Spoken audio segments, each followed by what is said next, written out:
ਚੱਲ ਰਹੀ ਗੁਰਬਾਣੀ ਸ਼ਬਦ ਦੀ ਜੋ ਵਿਚਾਰ ਹੈ,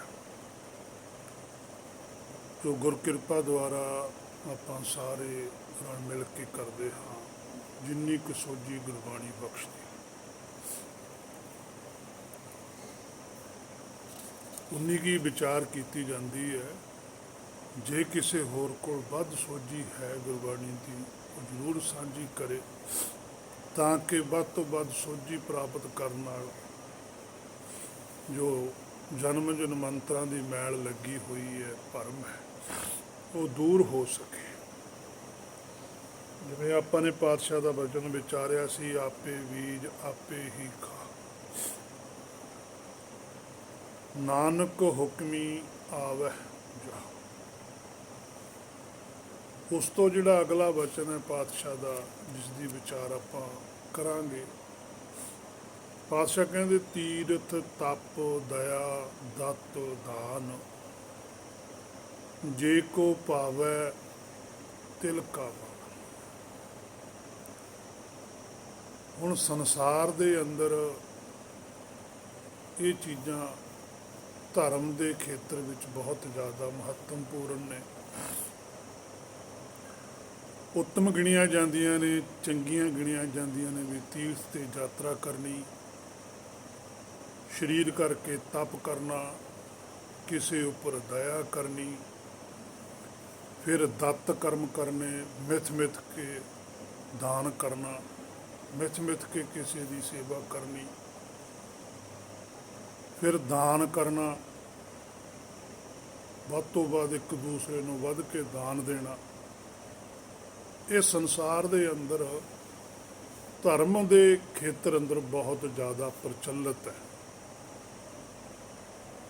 ਪਾਤਸ਼ਾਹ ਕਹਿੰਦੇ ਜੇ ਕੋ ਪਾਵੈ ਤਿਲ ਕਾ ਮਾਵੈ। ਇੰਨਾ ਕੁਛ ਕਰਨ ਦੇ ਬਾਵਜੂਦ ਵੀ ਜੇ ਕੁਛ ਪ੍ਰਾਪਤੀ ਵੀ ਹੁੰਦੀ ਹੈ, ਉਹ ਤਿਲ ਜਿੰਨੀ ਕੀ ਹੁੰਦੀ ਹੈ, ਉਹ ਵੀ ਮਾਣ ਮਿਲਦਾ ਹੈ। ਇਹ ਮਾਣ ਹੀ ਅਭਿਮਾਨ ਬਣ ਜਾਂਦਾ ਹੈ।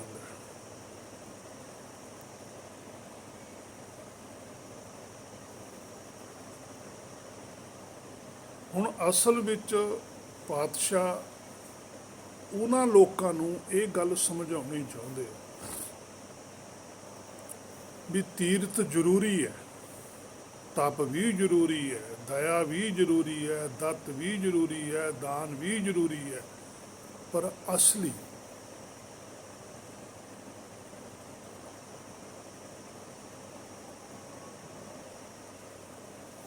ਜਿਹੜਾ ਤੀਰਥ ਹੈ ਉਹਦੇ ਬਾਰੇ ਪਾਤਸ਼ਾਹ ਦੱਸਦੇ ਆ ਵੀ ਅਸਲੀ ਤੀਰਥ ਕੀ ਹੈ।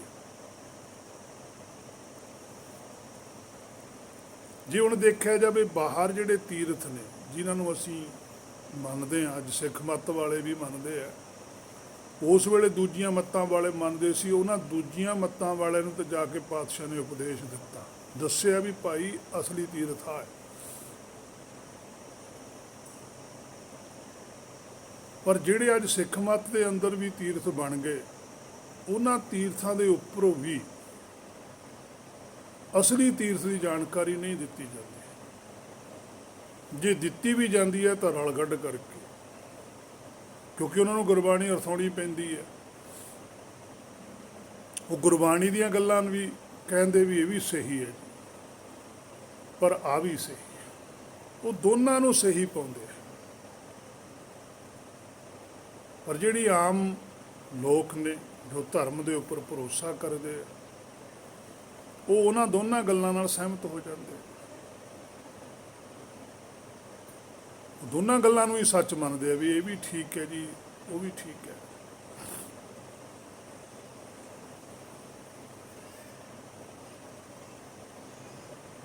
ਫਿਰ ਉੱਥੇ ਇਹ ਪ੍ਰਚਾਰ ਹੁੰਦਾ ਵੀ ਦੇਖੋ ਜੀ, ਇਹਨਾਂ ਤੀਰਥਾਂ ਦੇ ਉੱਪਰ ਨਾਮ ਜਪਿਆ ਜਾਂਦਾ। ਗੁਰਬਾਣੀ ਵੀ ਕਹਿੰਦੀ ਹੈ ਤੀਰਥ ਨਾਵਣ ਜਾਓ ਤੀਰਥ ਨਾਮ ਹੈ, ਵੀ ਜਿੱਥੇ ਨਾਮ ਜਪਿਆ ਜਾਂਦਾ ਉਹ ਤੀਰਥ ਹੁੰਦਾ। ਬਿਲਕੁਲ ਸਹੀ ਗੱਲ ਹੈ, ਇਹ 'ਚ ਕੋਈ ਸ਼ੱਕ ਨਹੀਂ ਕਿ ਉਹੀ ਤੀਰਥ ਹੁੰਦਾ ਜਿੱਥੇ ਨਾਮ ਜਪਿਆ ਜਾਂਦਾ ਹੈ। ਹੁਣ ਜਿਹੜਾ ਗੁਰਮਤ ਦਾ ਤੀਰਥ ਹੈ ਉਹ ਚੇਤਨ ਹੈ, ਤੇ ਗੁਰਮਤ ਦਾ ਨਾਮ ਵੀ ਚੇਤਨ ਹੈ। ਗੁਰਮਤ ਦਾ ਨਾਂ ਤੀਰਥ ਜੜ੍ਹ ਹੈ, ਨਾ ਗੁਰਮਤ ਦਾ ਤੀਰਥ ਨਾਮ ਜੜ ਹੈ। ਦੋਨੇ ਚੇਤਨ ਨੇ। ਇਹ ਬੜੀ ਵੱਡੀ ਗੱਲ ਹੈ। ਇਹਦੀ ਵਿਆਖਿਆ ਨਹੀਂ ਸੰਸਾਰ 'ਚ ਹੁੰਦੀ, ਔਰ ਕਰਨੀ ਵੀ ਬੜੀ ਔਖੀ ਹੈ। ਆਖਣ ਔਖਾ, ਸੱਚਾ ਨਾ ਉਹ ਤਾਂ ਹੀ ਪਾਤਸ਼ਾਹ ਨੇ ਲਿਖਿਆ ਵੀ ਉਹ ਬੜਾ ਔਖਾ ਹੈ। ਸੰਸਾਰੀ ਤੌਰ 'ਤੇ ਤਾਂ ਬਹੁਤ ਬੰਦੇ ਕਹਿ ਦਿੰਦੇ ਵੀ ਅਸੀਂ ਸੱਚ ਬੋਲਦੇ ਹਾਂ, ਅਸੀਂ ਤਾਂ ਝੂਠ ਨਹੀਂ ਬੋਲਦੇ। ਉਹ ਉਹਨਾਂ ਦਾ ਸੰਸਾਰੀ ਸੱਚ ਹੈ। ਜੇ ਉਹ ਕਿਸੇ ਪ੍ਰਤੀ ਸੱਚ ਬੋਲਦੇ ਆ, ਉਹ ਤਾਂ ਕਿਸੇ ਲਈ ਝੂਠ ਵੀ ਹੈਗਾ। ਪਰ ਜਿਹੜਾ ਗੁਰਮਤ ਦਾ ਨਿਰਾਕਾਰੀ ਸੱਚ ਹੈ, ਉਹ ਕਿਸੇ ਲਈ ਝੂਠ ਨਹੀਂ ਹੋ ਸਕਦਾ। ਉਹ ਤੋਂ ਕੋਈ ਮੁਨਕਰ ਨਹੀਂ ਹੋ ਸਕਦਾ। ਉਹਨੂੰ ਮੰਨਣਾ ਪਊ। ਜਿਵੇਂ ਗੁਰਮਤ ਦਾ ਨਿਰਾਕਾਰੀ ਸੱਚ ਹੈ ਕਿ ਆਤਮਾ ਸਦਾ ਰਹਿੰਦੀ ਹੈ, ਆਤਮਾ ਅਮਰ ਹੈ। ਇਹਨੂੰ ਸਾਰੇ ਮੰਨਣਗੇ।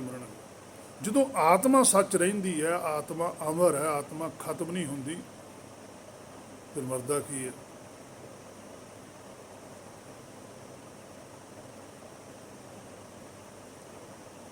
ਫਿਰ ਆਉਣਾ ਜਾਣਾ ਕੀ ਹੈ? ਮੇਰਾ ਤੇਰਾ ਕੀ ਹੈ?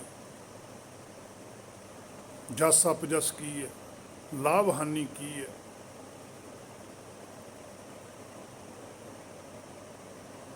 ਗੁਰਮਤ ਨੇ ਇਹੀ ਸਵਾਲ ਉਹਨਾਂ ਧਾਰਮਿਕ ਆਗੂਆਂ ਨੂੰ ਉਠਾਲੇ ਵੀ ਤੁਹਾਡੇ ਗ੍ਰੰਥਾਂ 'ਚ ਇਹ ਗੱਲ ਲਿਖੀ ਹੋਈ ਹੈ, ਤੁਸੀਂ ਵੀ ਮੰਨਦੇ ਹੋ, ਜੇ ਤੁਸੀਂ ਪ੍ਰਚਾਰ ਇਹ ਤੋਂ ਉਲਟ ਕਰਦੇ ਹੋ। ਇਹ ਕਿਉਂ? ਦਵੱਲੀ ਗੱਲ ਕਿਉਂ ਕਰਦੇ ਹੋ? ਦੁਚਿੱਤੀ 'ਚ ਗੱਲ ਕਿਉਂ ਕਰਦੇ ਹੋ? ਦੁਵਿਧਾ 'ਚ ਕਿਉਂ ਗੱਲ ਕਰਦੇ ਹੋ? ਸਪਸ਼ਟ ਕਿਉਂ ਨਹੀਂ ਕਹਿੰਦੇ?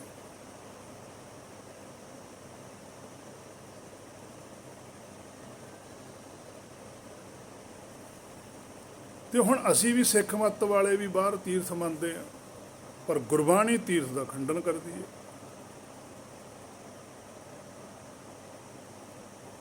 ਜਦੋਂ ਗੁਰਬਾਣੀ 'ਚੋਂ ਬਚਨ ਪੜ੍ਹੇ ਸੁਣੇ ਜਾਂਦੇ ਆ ਤਾਂ ਉੱਥੇ ਇਹਨਾਂ ਤੀਰਥਾਂ ਦਾ ਖੰਡਨ ਹੈ।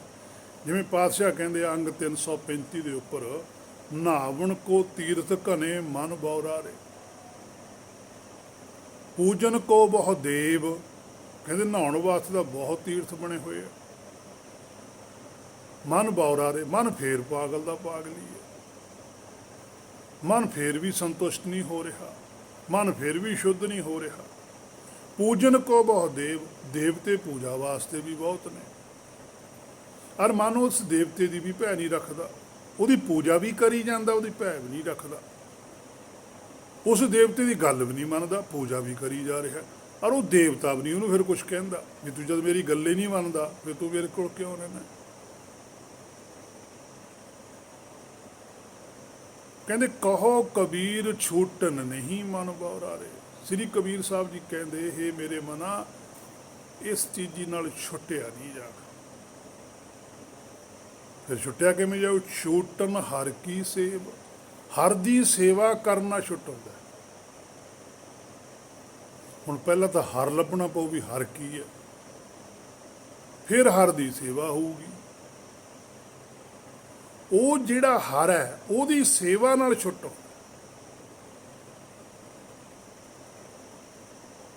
ਹੁਣ ਗੁਰਬਾਣੀ 'ਚ ਆਉਂਦਾ ਵੀ ਨਾਮ ਨਾਲ ਛੁੱਟਿਆ ਜਾਂਦਾ,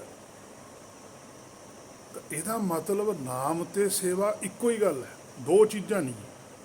ਜਦੋਂ ਇੱਥੇ ਲਿਖਤਾ ਪਾਤਸ਼ਾਹ ਨੇ ਵੀ ਛੂਟਨ ਹਰ ਕੀ ਸੇਵ, ਉਧਰ ਪਾਤਸ਼ਾਹ ਕਹਿੰਦੇ ਨਾਮ ਕੇ ਤਾਰੇ ਸਗਲੇ ਜੰਤ, ਨਾਮ ਹੀ ਤਾਰਦਾ। ਇੱਥੇ ਲਿਖਿਆ ਵੀ ਸੇਵਾ ਤਾਰਦੀ ਹੈ।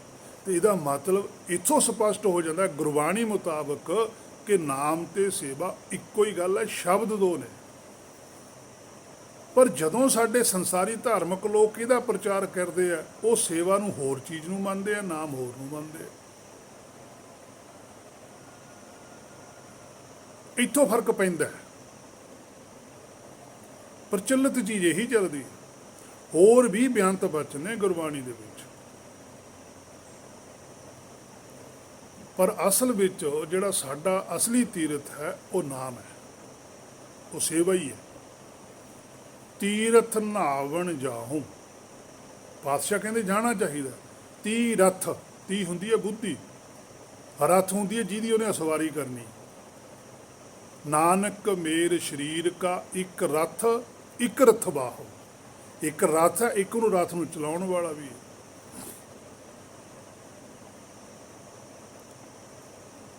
ਇੱਥੇ ਵੀ ਤੀਰਥ ਹੈ, ਰਥ ਨੂੰ ਚਲਾਉਣ ਵਾਲੀ ਬੁੱਧੀ ਹੈ। ਤੀਰਥ ਜਾਓ, ਕਹਿੰਦੇ ਅਸੀਂ ਵੀ ਨਹਾਉਣ ਜਾਂਦੇ, ਨਹਾਵਣ। ਤੀਰਥ ਨਾਮ ਹੈ, ਕਹਿੰਦੇ ਸਾਡੀ ਬੁੱਧੀ ਦਾ ਜਿਹੜਾ ਨਹਾਉਣਾ ਹੈ, ਜਿਹੜਾ ਰਥ ਹੈ ਉਹ ਨਾਮ ਹੈ। ਉਹ ਕੀ ਹੈ? ਗਿਆਨ ਹੈ। ਪਹਿਲਾ ਜਿਹੜਾ ਨਾਮ ਹੈ ਉਹ ਗਿਆਨ ਹੈ। ਹਰ ਇੱਕ ਬੰਦਾ ਗਿਆਨ ਨਾਲ ਚੱਲਦਾ, ਚਾਹੇ ਉਹ ਮਾਇਆ 'ਚ ਤਰੱਕੀ ਕਰਦਾ, ਚਾਹੇ ਉਹ ਪਰਮਾਰਥ 'ਚ ਤਰੱਕੀ ਕਰਦਾ, ਉਹਦੇ ਲਈ ਗਿਆਨ ਜ਼ਰੂਰੀ ਹੈ। ਗਿਆਨ ਕਬੱਦਾ ਮਨ ਰਹਿ, ਗੁਰ ਬਿਨ ਗਿਆਨ ਨਾ। ਗੁਰਮਤਿ ਦੇ ਗਿਆਨ ਤੋਂ ਬਿਨਾਂ ਕੋਈ ਗਿਆਨ ਹੁੰਦਾ ਹੀ ਨਹੀਂ। ਦੂਜੇ ਨੂੰ ਅਸੀਂ ਗਿਆਨ ਮੰਨਦੇ ਹਾਂ ਜਿਹੜਾ ਮਾਇਆ ਦਾ, ਅਸਲ ਵਿੱਚ ਗੁਰਬਾਣੀ ਉਹਨੂੰ ਅਗਿਆਨ ਮੰਨਦੀ।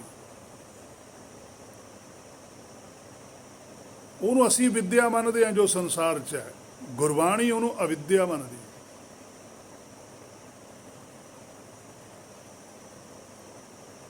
ਉਸ ਤੋਂ ਨਾਲ ਹੀ ਪਾਤਸ਼ਾਹ ਨੇ ਦੱਸਿਆ ਵੀ ਕਿਤੇ ਭੁਲੇਖਾ ਨਾ ਪੈ ਜਾਵੇ। ਔਰ ਉਹ ਭੁਲੇਖਾ ਪਿਆ ਹੋਇਆ, ਉਹਨਾਂ ਨੂੰ ਪਤਾ ਸੀ ਵੀ ਭੁਲੇਖਾ ਪੈ ਜਾਂਦਾ, ਕਿਉਂਕਿ ਸ਼ਬਦਾਂ ਤੋਂ ਭੁਲੇਖਾ ਪਾ ਦਿੰਦੇ ਆ ਲੋਕ।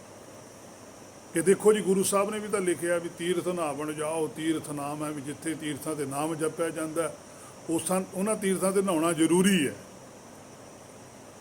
ਤੇ ਹੁਣ ਗੁਰਬਾਣੀ ਤਾਂ ਫਿਰ ਇਹ ਵੀ ਕਹਿੰਦੀ ਹੈ ਵੀ ਤਨ ਧੋਤੇ ਮਨ ਹੱਛਾ ਨਾ ਹੋਏ, ਸਾਚਾ ਨਹਾਵਣ ਗੁਰ ਸ਼ਬਦ ਵਿਚਾਰ। ਹਰ ਇੱਕ ਗੱਲ ਦਾ ਜਵਾਬ ਦਿੱਤਾ। ਉਸ ਵੇਲੇ ਪਾਤਸ਼ਾਹ ਅੱਗੇ ਸਵਾਲ ਉੱਠਦੇ ਹੋਣਗੇ, ਉਹ ਨਾਲ ਦੀ ਨਾਲ ਕਲੀਅਰ ਕਰਦੇ ਸੀ ਵੀ ਕਿਤੇ ਇੱਥੋਂ ਭੁਲੇਖਾ ਨਾ ਪੈ ਜਾਵੇ, ਕਿਤੋਂ ਇੱਥੋਂ ਭੁਲੇਖਾ ਨਾ ਪੈ ਜਾਵੇ।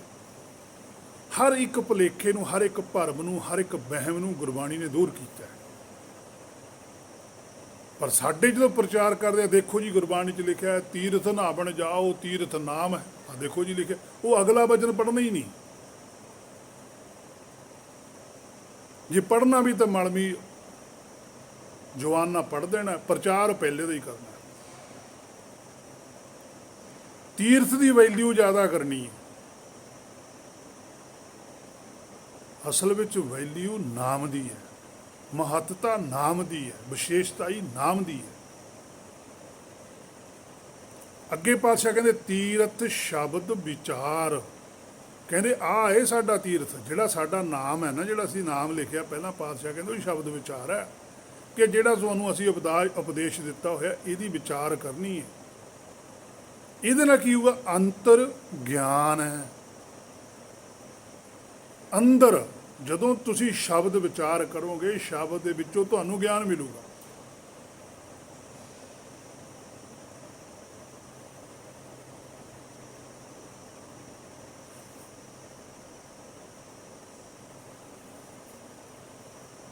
ਇਹ ਮੇਰੇ ਮਨ ਉਹ ਚੀਜ਼ ਤੂੰ ਛੱਡੀ ਬੈਠਾ। ਸੋ ਹੁਣ ਇੱਥੇ ਸਪਸ਼ਟ ਲਿਖਿਆ ਪਾਤਸ਼ਾਹ ਨੇ ਕਿ ਜਿਹੜਾ ਸਾਡਾ ਨਾਮ ਹੈ ਬਾਹਰੀ ਤੌਰ ਤੇ ਉਹ ਗਿਆਨ ਹੀ ਹੈ, ਤੇ ਜਿਹੜਾ ਨਾਮ ਦਰਗਾਹੀ ਹੈ ਉਹਨੂੰ ਵੀ ਨਾਮ ਹੀ ਕਹਿੰਦੇ ਆ। ਉਹ ਬਿਨਾਂ ਕੰਨਾਂ ਤੋਂ ਸੁਣਦਾ, ਉਹ ਹੈ ਸਤਨਾਮ।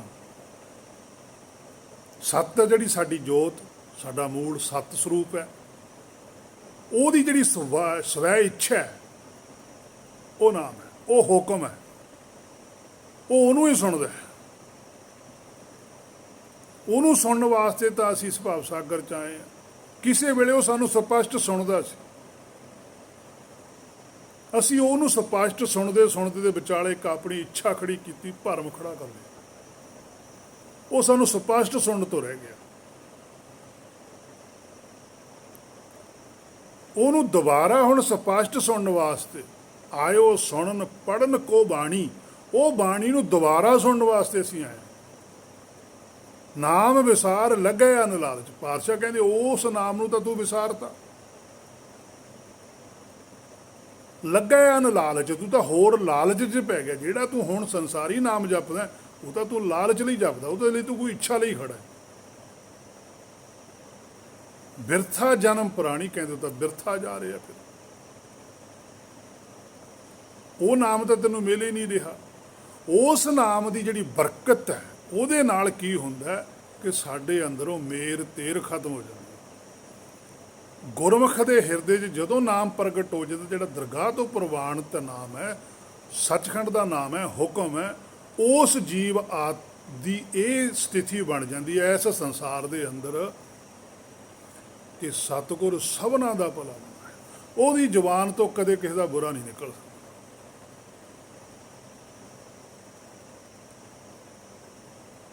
ਉਹਦੇ ਲਈ ਨਾ ਕੋਈ ਵੈਰੀ ਹੈ, ਨਾ ਕੋਈ ਬੇਗਾਨਾ ਹੈ। ਉਹਦੇ ਲਈ ਨਾ ਕੋਈ ਮੂਰਖ ਹੈ, ਨਾ ਕੋਈ ਸਿਆਣਾ ਹੈ। ਉਹਦੀ ਦ੍ਰਿਸ਼ਟੀ ਦੇ ਵਿੱਚ ਹੁਕਮ ਹੈ। ਜਿੱਥੇ ਉਹਨੂੰ ਹੁਕਮ ਕਹਿੰਦੇ ਉਹਨੂੰ ਮੂਰਖ ਕਹਿੰਦੇ, ਉਹਨੂੰ ਮੂਰਖ ਕਹਿ ਦਿੰਦਾ ਹੈ। ਜਿੱਥੇ ਉਹਨੂੰ ਹੁਕਮ ਕਹਿੰਦੇ ਉਹਨੂੰ ਸਿਆਣਾ ਕਹਿੰਦੇ, ਉਹਨੂੰ ਸਿਆਣਾ ਕਹਿ ਦਿੰਦਾ। ਉਹ ਕਿਸੇ ਦੀ ਲਿਹਾਜ਼ ਨਹੀਂ ਕਰਦਾ ਵੀ ਇਹ ਬੰਦਾ ਮੇਰੇ ਨਿਕਟ ਵਰਤੀ ਹੈ, ਇਹ ਹੈ ਮੂਰਖ, ਇਹਨੂੰ ਮੈਂ ਸਿਆਣਾ ਕਹੀ ਚੱਲਾਂ, ਐਂ ਨਹੀਂ ਕਹਿੰਦਾ। ਸਿਆਣੇ ਨੂੰ ਮੂਰਖ ਨਹੀਂ ਕਹਿੰਦਾ, ਮੂਰਖ ਨੂੰ ਸਿਆਣਾ ਨਹੀਂ ਕਹਿੰਦਾ। ਜੋ ਹੁਕਮ ਆਉਂਦਾ ਉਹੀ ਵਰਤਦਾ, ਉਹੀ ਕਹਿੰਦਾ। ਹਰ ਕਿਸੇ ਦੇ ਅੰਦਰ ਉਹ ਭਰਮ ਨਹੀਂ ਰਹਿਣ ਦਿੰਦਾ, ਸ਼ੰਕਾ ਨਹੀਂ ਰਹਿਣ ਦਿੰਦਾ, ਸਭ ਦੀ ਭਰਮ ਨਿਵਰਤੀ ਕਰਕੇ ਜਾਂਦਾ ਆਪਣੇ ਵੱਲੋਂ। ਗਾਹਾਂ ਵਾਲਾ ਆਪਣੇ ਮਨ 'ਚ ਭਰਮ ਰੱਖ ਲਵੇ, ਪਰ ਗੁਰਮੁਖ ਨਹੀਂ ਰਹਿਣ ਦਿੰਦਾ। ਗੁਰਮੁਖ ਕਿਸੇ ਨੂੰ ਭਰਮ 'ਚ ਨਹੀਂ ਪਾਉਂਦਾ। ਜੇ ਉਹ ਭਰਮ 'ਚ ਹੀ ਪਾ ਗਿਆ, ਫਿਰ ਉਹ ਭਰਮ 'ਚੋਂ ਕੱਢਣ ਵਾਸਤੇ ਤਾਂ ਆਉਂਦਾ।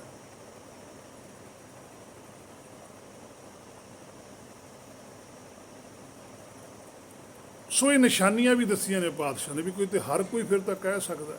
ਫਿਰ ਕਿਵੇਂ ਪਤਾ ਲੱਗੂ ਵੀ ਇਹਦੇ ਅੰਦਰ ਬਰਕਤ ਹੈ ਨਾਮ ਦੀ ਕਿ ਨਹੀਂ ਹੈ? ਪਰ ਉਸ ਅੰਦਰਲੇ ਨਾਮ ਦੀ ਬਰਕਤ ਦਾ ਵੀ ਦੂਜੇ ਨੂੰ ਤਾਂ ਪਤਾ ਲੱਗੂ ਜੇ ਉਹਦੇ ਆਪ ਦੇ ਅੰਦਰ ਵੀ ਥੋੜ੍ਹੀ ਬਹੁਤੀ ਕੋਈ ਇੱਛਾ ਹੋਊਗੀ, ਜੇ ਭੁੱਖ ਹੋਊਗੀ ਕਿ ਵੀ ਨਾਮ ਵੀ ਕੋਈ ਇਹੋ ਜਿਹੀ ਚੀਜ਼ ਹੈ। ਨਹੀਂ ਤਾਂ ਉਹਨੇ ਬਾਹਰਲੇ ਪਦਾਰਥਾਂ ਨਾਲ ਹੀ ਜੁੜਿਆ ਰਹਿਣਾ, ਔਰ ਉਹ ਬਾਹਰਲੇ ਪਦਾਰਥਾਂ ਨਾਲ ਜੁੜ ਕੇ ਆਪਣਾ ਜੀਵਨ ਬਸਰ ਕਰ ਜੂਗਾ। ਸੋ ਸਾਡਾ ਜਿਹੜਾ ਨਾਮ ਹੈ ਬਾਹਰੀ ਤੌਰ 'ਤੇ ਵੀ ਆ, ਜਦੋਂ ਜਿੰਨਾ ਚਿਰ ਸਾਡੇ ਕੋਲ ਗਿਆਨ ਇੰਦਰੀ ਹੈ, ਸਾਡੇ ਕੋਲ ਆ ਸ਼ਬਦ ਵਿਚਾਰ ਗੁਰਬਾਣੀ, ਉਸ ਦੇ ਅੰਦਰੋਂ ਜੋ ਪ੍ਰਾਪਤੀ ਹੋਣੀ ਹੈ ਉਹ ਹੈ ਬ੍ਰਹਮ ਦਾ ਗਿਆਨ। ਅੰਤਰ ਗਿਆਨ ਜੋ ਹੋਣਾ ਹੈ ਉਹੀ ਹੈ ਦਰਗਾਹੀ ਨਾਮ, ਉਹੀ ਹੈ ਸ਼ਬਦ ਗੁਰੂ। ਉਹ ਬਿਨਾਂ ਕੰਨਾਂ ਤੋਂ ਸੁਣਦਾ, ਉਹ ਇਹਨਾਂ ਕੰਨਾਂ ਨਾਲ ਨਹੀਂ ਸੁਣ ਸਕਦਾ। ਉਹ ਅਨਹਦ ਨਾਦ ਹੈ, ਉਹ ਪੰਜ ਸ਼ਬਦ ਹੈ, ਉਹ ਸ਼੍ਰੋਮਣੀ ਸ਼ਬਦ ਹੈ। ਹੁਣ ਪੰਜ ਦਾ ਅਰਥ ਵੀ ਇਹਨਾਂ ਨੇ ਪੰਜ ਬਣਾ ਲਿਆ। ਪੰਜ ਦਾ ਅਰਥ ਇੱਕ ਹੁੰਦਾ। ਜਿੱਥੇ ਗਿਣਤੀ ਦਾ ਪੰਜ ਲਿਖਿਆ ਉਹਦੇ ਪਾਤਸ਼ਾਹ ਨੇ ਪੰਜ ਹੀ ਲਿਖਿਆ ਜਾਂ ਪੰਚਮੀ ਲਿਖਿਆ। ਪੰਜ ਦਾ ਅਰਥ ਦਾ ਇੱਕ, ਸ੍ਰੇਸ਼ਟ, ਉਹ ਨਾਮ ਹੈ। ਉਹ ਬਿਨਾਂ ਕੰਨਾਂ ਤੋਂ ਸੁਣਦਾ ਹੈ। ਸੋ ਇਹ ਗੱਲ ਵੀ ਠੀਕ ਹੈ ਕਿ ਪਾਤਸ਼ਾਹੀਆਂ ਸੀ ਜਾਂ ਭਗਤ ਸਾਹਿਬਾਨ ਸੀ, ਉਹ ਵੀ ਤੀਰਥਾਂ 'ਤੇ ਗਏ ਨੇ, ਜਿਹੜੇ ਬਾਹਰ ਤੀਰਥ ਬਣਿਆ। ਪਰ ਉਹਨਾਂ ਤੀਰਥਾਂ ਦੇ ਉੱਪਰ ਜਾ ਕੇ ਉਹਨਾਂ ਤੀਰਥਾਂ ਦੇ ਉਹਨੂੰ ਜਸਟੀਫਾਈ ਕਰ ਨਹੀਂ ਗਏ, ਸਗੋਂ ਉਹਨਾਂ ਤੀਰਥਾਂ ਦੇ ਉੱਪਰ ਜਾ ਕੇ ਪਾਤਸ਼ਾਹ ਨੇ ਉਹਨਾਂ ਪੰਡਤਾਂ ਨੂੰ, ਜੋਗੀਆਂ ਨੂੰ, ਕਾਜੀ ਨੂੰ, ਮੁੱਲਾਂ ਨੂੰ, ਸਭ ਨੂੰ ਇਹ ਗੱਲ ਆਖੀ ਹੈ ਵੀ ਭਾਈ ਅਸਲੀ ਤੀਰਥ ਆ ਹੈ। ਤੀਰਥ ਹੋਣਾ ਜ਼ਰੂਰੀ ਹੈ, ਪਰ ਅਸਲੀ ਤੀਰਥ ਆ ਹੈ। ਉੱਥੇ ਤੀਰਥ ਬਾਰੇ ਦੱਸਣ ਗਏ, ਨਾ ਕਿ ਉਹਨਾਂ ਤੀਰਥਾਂ ਨੂੰ ਮੰਨੇ।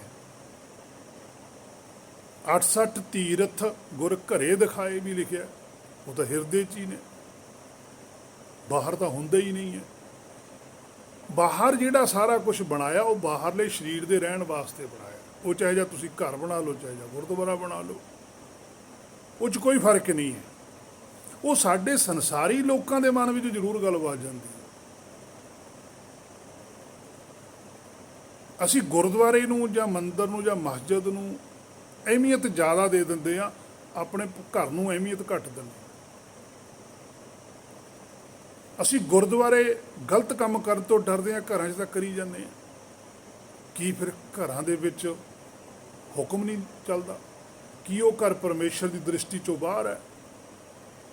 ਕੀ ਸਾਡੇ ਵਾਲੇ ਘਰ 'ਚ ਕੀਤੇ ਹੋਏ ਕਰਮ, ਕੀਤੇ ਹੋਏ ਪਾਪ ਪਰਮੇਸ਼ਰ ਦੀ ਦ੍ਰਿਸ਼ਟੀ 'ਚ ਨਹੀਂ ਆਉਂਦੇ ਵੀ ਜੋ ਗੁਰਦੁਆਰੇ ਦੇਖ ਲੈਂਦਾ?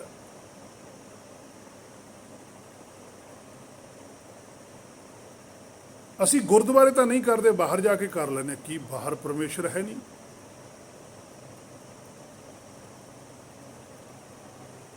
ਸਾਡੇ ਪ੍ਰਚਾਰ ਵੀ ਕੀਤਾ ਜਾਂਦਾ ਹੈ ਵੀ ਗੁਰਦੁਆਰਿਆਂ 'ਚ ਜਾਂ ਮੰਦਰਾਂ ਜਾਂ ਮਸਜਿਦਾਂ ਦੇ 'ਚ ਪਾਪ ਨਹੀਂ ਕਰਨਾ ਚਾਹੀਦਾ। ਇਹ ਪਾਪ ਭੁਗਤਣਾ ਬਹੁਤ ਔਖਾ ਹੈ। ਕਿਉਂ? ਬਾਹਰ ਹੈ। ਗੁਰਬਾਣੀ ਨਹੀਂ ਆਗਿਆ ਦਿੰਦੀ। ਗੁਰਬਾਣੀ ਤਾਂ ਕਹਿੰਦੀ ਨਾਨਕ ਕਾ ਪਾਤਸ਼ਾਹ ਦਿਸੈ ਜ਼ਾਹਰ, ਉਹ ਤਾਂ ਹਰ ਥਾਂ ਤੇ ਹੀ ਹੈ। ਉਹ ਤਾਂ ਤੁਹਾਡੇ ਹਿਰਦੇ 'ਚ ਹੈ। ਜਿੱਥੇ ਤੁਸੀਂ ਹੋ ਤੁਹਾਡਾ ਹਿਰਦਾ ਵੀ ਤੁਹਾਡੇ ਨਾਲ ਹੀ ਹੈ, ਤੁਹਾਡੇ ਹਿਰਦੇ 'ਚ ਬੈਠਾ ਹੈ। ਲੂਕ ਕਰਤ ਵਿਕਾਰ ਵਿਖੜੇ ਪ੍ਰਭ ਨੇਰ ਹੂੰ ਤੇ ਨੇਰੇ ਆ। ਹੇ ਮੇਰੇ ਮਨਾ ਦੇਖ ਸੱਚੇ ਪਾਤਸ਼ਾਹ ਕੀ ਕਹਿੰਦੇ। ਕਹਿੰਦੇ ਜਿੱਥੇ ਮਰਜੀ ਲੋਕੇ ਕਰ, ਉਹ ਤੋਂ ਦੂਰ ਜਾ ਕੇ ਦਿਖਾ। ਜਦੋਂ ਤੂੰ ਉਹ ਤੋਂ ਦੂਰ ਨਹੀਂ ਜਾ ਸਕਦਾ ਫਿਰ ਤੇਰਾ ਲੋਕੇ ਕੀਤਾ ਕਿਹਨੂੰ ਪਤਾ ਨਹੀਂ ਲੱਗੂਗਾ। ਫਿਰ ਤੂੰ ਬਾਹਰੀ ਤੌਰ ਤੇ ਜਿੰਨਾ ਮਰਜੀ ਸੱਚਾ ਬਣ ਜਾ, ਜਿੰਨੀਆਂ ਮਰਜੀ ਉਦਾਹਰਨਾਂ ਦੇਈ ਚੱਲ, ਜਿੰਨੀਆਂ ਮਰਜੀ ਪ੍ਰਮਾਣ ਦੇ ਕੇ ਦੱਸੀ ਚੱਲ, ਪਰ ਤੈਨੂੰ ਅੰਦਰ ਪਤਾ ਹੈ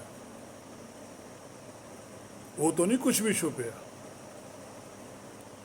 ਉਹ ਤੂੰ ਜਿੱਥੇ ਮਰਜੀ ਚਲੇ ਜਾ ਇਸ ਪ੍ਰਿਥਵੀ ਦੇ ਅੰਦਰ, ਤਿੰਨੇ ਲੋਕਾਂ 'ਚ ਜਿੱਥੇ ਮਰਜੀ ਚਲੇ ਜਾ, ਉਹ ਤੇਰੇ ਨਾਲ ਹੀ ਰਹੂਗਾ। ਸਰੀਰ ਛੱਡਣ ਤੋਂ ਬਾਅਦ ਵੀ ਤੇਰੇ ਨਾਲ ਹੈ।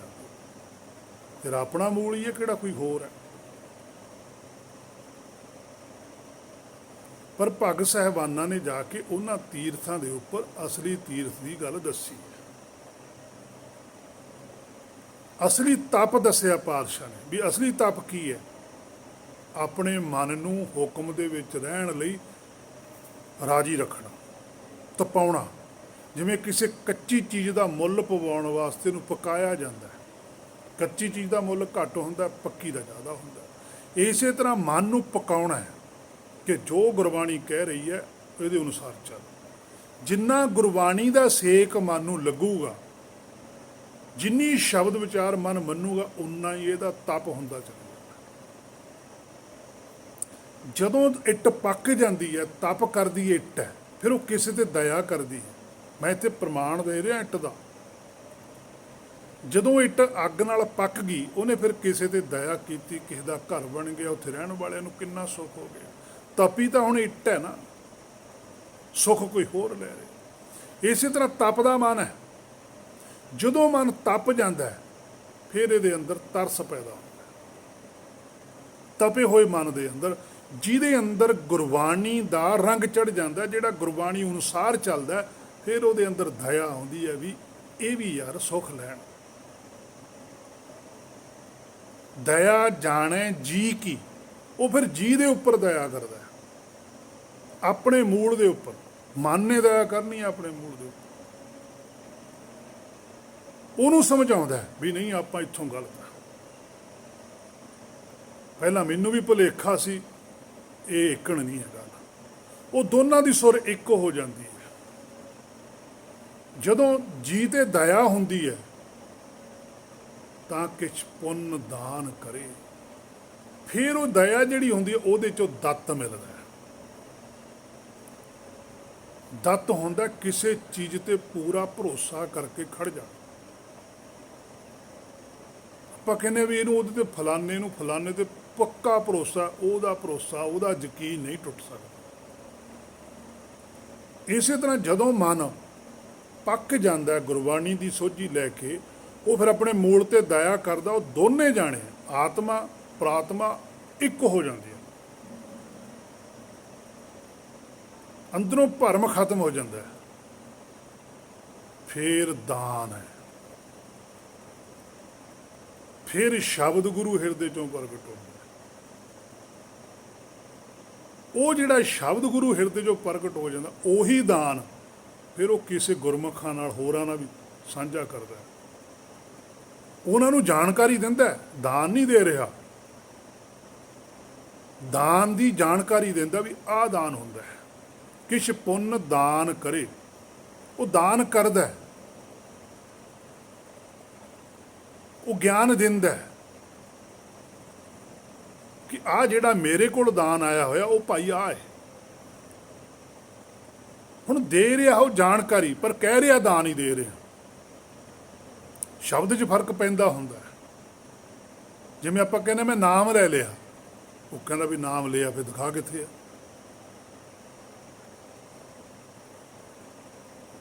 ਨਾਮ ਲਿਆ ਤਾਂ ਦਿਖਾ। ਆਪਾਂ ਕਹਿੰਦਾ ਮੇਰੇ ਕੋਲ ਮੈਂ ਫੋਨ ਲੈ ਲਿਆ, ਉਹ ਕਹਿੰਦਾ ਫੋਨ ਦਿਖਾ, ਅਸੀਂ ਫੋਨ ਦਿਖਾ ਦਿੰਦੇ ਆ। ਉਹੀ ਭਾਸ਼ਾ ਅਸੀਂ ਨਾਮ 'ਚ ਵਰਤਦੇ, ਅਸੀਂ ਨਾਮ ਲੈ ਲਿਆ, ਉਹ ਕਹਿੰਦਾ ਵੀ ਦਿਖਾਓ, ਫਿਰ ਦਿਖਾਇਆ ਨਹੀਂ ਜਾਂਦਾ। ਸਾਡੀ ਭਾਸ਼ਾ ਤੇ ਗੁਰਮੁਖਾਂ ਦੀ ਭਾਸ਼ਾ 'ਚ ਫਰਕ ਹੈ। ਗੁਰਬਾਣੀ 'ਚ ਵੀ ਆਉਂਦਾ ਨਾਮ ਲੈਤ ਸਰਬ ਸੁਖ ਪਾਇਆ। ਉਹਨਾਂ ਨੇ ਦੱਸਿਆ ਵੀ ਹੈ, ਉਹਨਾਂ ਨੇ ਸੁੱਖ ਵੀ ਦੱਸਿਆ ਵੀ ਸਾਨੂੰ ਆਹ ਸੁੱਖ ਮਿਲੇ। ਤਤੀ ਤਵੀ ਤੇ ਬੈਠੇ ਆ, ਕੋਈ ਫਰਕ ਨਹੀਂ ਹੈ। ਨੀਹਾਂ 'ਚ ਖੜੇ ਆ, ਕੋਈ ਫਰਕ ਨਹੀਂ ਹੈ। ਆਰਾ ਚੱਲਦਾ, ਕੋਈ ਫਰਕ ਨਹੀਂ ਹੈ। ਬੰਦ ਬੰਦ ਕੱਟਿਆ ਜਾ ਰਿਹਾ, ਕੋਈ ਫਰਕ ਨਹੀਂ ਹੈ। ਉਹ ਹੈ ਨਾਮ ਲੈਤ। ਅਸੀਂ ਵੀ ਨਾਮ ਲਿਆ ਹੋਇਆ, ਤੇ ਸਾਨੂੰ ਜੇ ਰੋਟੀ ਨਾ ਟਾਈਮ ਸਿਰ ਮਿਲੇ ਤਾਂ ਕਲੇਸ਼, ਕਿਸੇ ਨੂੰ ਵਧੀਆ ਚੀਜ਼ ਖਾਣ ਨੂੰ ਮਿਲ ਗਈ ਤਾਂ ਕਲੇਸ਼। ਕਿਹੜਾ ਨਾਮ ਹੈ? ਦੂਜਾ ਸਾਡੀ ਗੱਲ ਹੀ ਮੰਨਦਾ ਤਾਂ ਅਸੀਂ ਰੌਲਾ ਪਾ ਲੈਂਦੇ, ਮੇਰੀ ਗੱਲ ਨਹੀਂ ਮੰਨਦਾ। ਇਹ ਨਾਮ ਨਹੀਂ ਹੈ। ਇਹ ਨਾਮ ਪ੍ਰਤੀ ਭਰਮ ਜ਼ਰੂਰ ਹੈ। ਸੋ ਤੀਰਥ ਤਪ, ਤੀਰਥ ਜਿਹੜੀ ਸਾਡੀ ਬੁੱਧੀ ਹੈ, ਤ੍ਰੀ ਹੈ, ਉਹਨੇ ਸ਼ਬਦ ਦੀ ਵਿਚਾਰ ਕਰਨੀ ਹੈ। ਸ਼ਬਦ ਵਿਚਾਰ ਜਿਉਂ-ਜਿਉਂ ਕਰਦੀ ਹੈ ਤਾਂ ਤਪ ਹੋ ਰਿਹਾ, ਕਿਉਂਕਿ ਉਸ ਸ਼ਬਦ ਵਿਚਾਰ ਨੂੰ ਮੰਨ ਰਿਹਾ ਹੈ। ਗੁਰਬਾਣੀ ਵਿਚਾਰ ਰਿਹਾ ਤੇ ਮੰਨ ਰਿਹਾ, ਤਪ ਹੋ ਰਿਹਾ। ਜਦੋਂ ਤਪ ਹੋ ਰਿਹਾ ਫਿਰ ਉਹ ਦਇਆ ਵੀ ਕਰਦਾ, ਤਰਸ ਵੀ ਖਾਂਦਾ ਕਿ ਮੇਰੇ ਅੰਦਰੋਂ ਕਿਸੇ ਦਾ ਬੁਰਾ ਨਾ ਹੋਵੇ, ਮੈਂ ਕਿਸੇ ਦੀ ਨਿੰਦਿਆ ਨਾ ਕਰਾਂ, ਮੈਂ ਕਿਸੇ ਦਾ ਬੁਰਾ ਸੋਚਾਂ ਨਾ। ਫਿਰ ਉਹ ਦੱਤ ਬਣਦਾ, ਫਿਰ ਉਹਨੂੰ ਭਰੋਸਾ ਹੋ ਜਾਂਦਾ ਵੀ ਵਾਕਈ ਗੱਲ ਗੁਰਬਾਣੀ 'ਚ ਜੋ ਵਚਨ ਲਿਖਿਆ ਇਹ ਸੱਚ ਆ, ਆਪਾਂ ਨੇ ਕਿਸੇ ਦਾ ਬੁਰਾ ਨਹੀਂ ਕਰਨਾ। ਹਾਂ, ਆਪਣੇ ਨਾਲ ਕੋਈ ਕਰਦਾ ਉਹ ਉਹਦੀ ਖੁਸ਼ੀ ਹੈ, ਉਹ ਪਰਮੇਸ਼ਰ ਦੀ ਕੋਈ ਰਜਾ ਹੀ ਹੈ, ਸ਼ਾਇਦ ਭਾਣਾ ਹੀ ਐਂ ਵਰਤਣਾ ਹੋਊਗਾ। ਉਹਦੇ ਲਈ ਚਿੰਤਤ ਕੋਈ ਨਹੀਂ ਹੈ ਕਿ ਮੇਰਾ ਫਲਾਨਾ ਬੁਰਾ ਕਿਉਂ ਕਰਦਾ। ਆਪਣੇ ਲਈ ਚਿੰਤਤ ਹੈ ਵੀ ਮੇਰੇ ਤੋਂ ਕਿਸੇ ਦਾ ਬੁਰਾ ਨਾ ਹੋ ਜਾਵੇ। ਮੈਂ ਕਿਸੇ ਦਾ ਬੁਰਾ ਨਹੀਂ ਕਰਨਾ, ਕੋਈ ਕਰਦਾ ਉਹ ਪਰਮੇਸ਼ਰ ਦੀ ਖੇਡ ਆ, ਉਹ ਭਾਣਾ ਉਹ ਵਰਤਾ ਰਿਹਾ। ਇਹ ਦਾਨ ਹੈ ਗੁਰਮੁਖਾਂ ਦਾ। ਸੰਸਾਰੀਆਂ ਦਾ ਤੀਰਥ ਹੈ ਬਾਹਰ ਗੇੜੇ ਦੇਣੇ, ਕਦੇ ਕਿਸੇ ਥਾਂ ਤੇ ਚਲੇ ਗਏ, ਕਦੇ ਕਿਸੇ ਥਾਂ ਤੇ ਚਲੇ ਗਏ, ਕਿਸੇ ਥਾਂ ਤੇ ਚਲੇ ਗਏ। ਸੰਸਾਰੀ ਧਾਰਮਿਕ ਲੋਕਾਂ ਦਾ ਤਪ ਹੈ ਇੱਕ ਚੌਂਕੜੀ ਬੈਠਣਾ, ਇੰਨੇ ਘੰਟੇ ਬੈਠਣਾ, ਠੰਡੇ ਪਾਣੀ ਨਾਲ ਨਹਾਉਣਾ, 12 ਵਜੇ ਹੀ ਨਹਾਉਣਾ, ਕੋਈ ਕਹਿੰਦਾ 2 ਵਜੇ ਹੀ ਨਹਾਉਣਾ, ਕੋਈ ਕਹਿੰਦਾ 4 ਵਜੇ ਹੀ ਨਹਾਉਣਾ। ਸਰੀਰ ਨੂੰ ਤਪਾਉਣਾ ਉਹਨਾਂ ਦਾ ਤਪ ਹੈ। ਉਹਨਾਂ ਦੀ ਦਇਆ ਕੀ ਹੈ ਸਰੀਰ ਤੇ? ਕਿਸੇ ਭੁੱਖੇ ਨੂੰ ਰੋਟੀ ਖਿਲਾ ਦੇਣੀ, ਕਿਸੇ ਨੰਗੇ ਨੂੰ ਕੱਪੜੇ ਲੈ ਦੇਣੇ,